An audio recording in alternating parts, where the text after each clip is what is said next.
Dito kung magandang spot ba? Para makakita tayo magandang spot.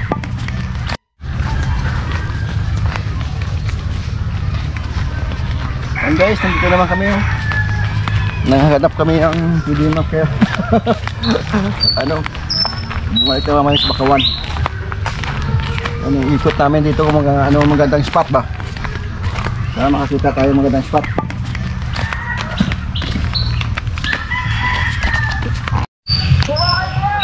Ayan, bagong spot naman ito yung pupuntahan namin guys. Kasama natin si KRC Yurumisa. Ayan, shout out. Kung saan kami mapadpad dito mamaya hanggang makakatapos yung dulo nito. Lawak dito guys.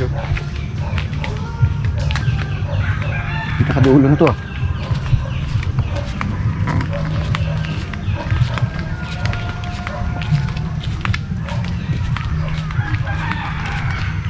Talos dito sa kabilang kanina, talos ko.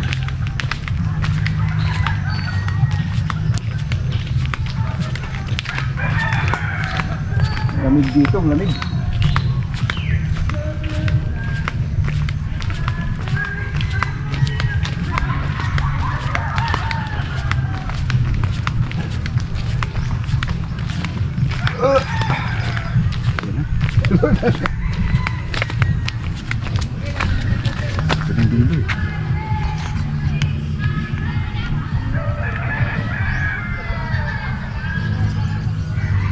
Ging ging.